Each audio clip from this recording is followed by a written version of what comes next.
అందరికీ ప్రేస్తులు. ఈరోజు మనము కోపము గురించి బైబిల్ గ్రంథంలో నుంచి తెలుసుకుందాం. కోపపడుడి గాని పాపము చేయకుడి, సూర్యుడు అస్తమించు వరకు మీ కోపము నిలిచి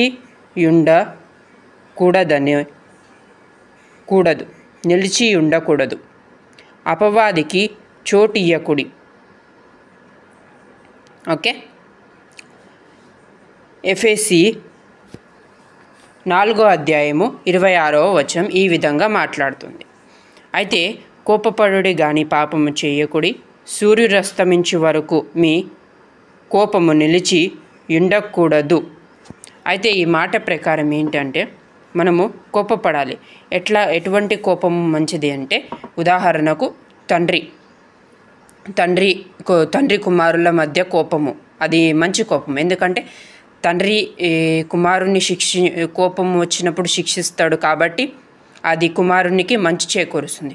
తల్లి యొక్క కోపము కుమారునికి మంచి చేకూరుస్తుంది. అలాగే తండ్రి అయిన దేవుని కోపము మనకు మంచి చేకూరుస్తుంది. ఎందుకంటే దానివల్ల మనము మారి ఇంకా పర్ఫెక్ట్గా మనం చేసిన తప్పులను తెలుసుకొని మనలో మారు మనసు అనేది కలుగుతోంది కదా. అయితే మారు మనసు కలుగుతుంది. అదేవిధంగా దేవుని వాక్యము ఈ విధంగా సెలవిస్తుంది. ఏంటి అంటే, మనము పరలోక రాజ్యములో చేరాలి అంటే మనల్ని మనము మార్చుకోవాలి. చిన్న బిడ్డల వలె మార్చుకోవాలి.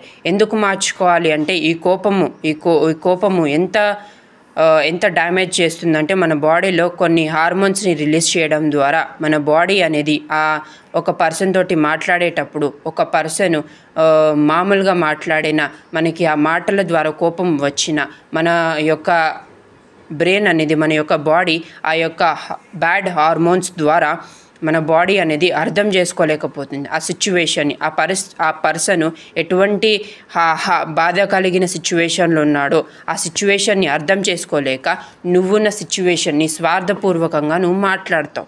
ఒకవేళ నువ్వు కోపపడకుండా నువ్వు నిమ్మలంగా ఉండి అతను చెప్పింది అర్థం చేసుకుంటే ఈ కోపం అనేదే ఉండదు. ఈ యుద్ధాలు అనేటివే ఉండవు. అసలు యుద్ధాలు అనేటివి ఈ కోపం ద్వారానే మొదలయ్యాయి. అయితే మనం ఎప్పుడైతే చిన్నపిల్లల మనస్తత్వంతో కలిగి, ఒకవేళ మీ ఇద్దరి మధ్యలో కోపం వచ్చినా కానీ నువ్వు చిన్నపిల్లల మనస్తత్వం కలిగి ఆ వ్యక్తి దగ్గరికి వెళ్ళి మరలా తిరిగి సారీ చెప్పి మళ్ళీ మీరిద్దరూ స్నేహితులుగా మార్చబడాలి. అలాగే దేవుని వాక్యం ఈ విధంగా సెలవిస్తుంది. ఏంటిది అంటే, మనుష్యుని నమ్ముట కంటే దేవుని నమ్ముట మేలు. వాళ్ళతో స్నేహించండి. కానీ ఏ విధంగా స్నేహించాలి? తెలివిగా ఉండి స్నేహించాలి.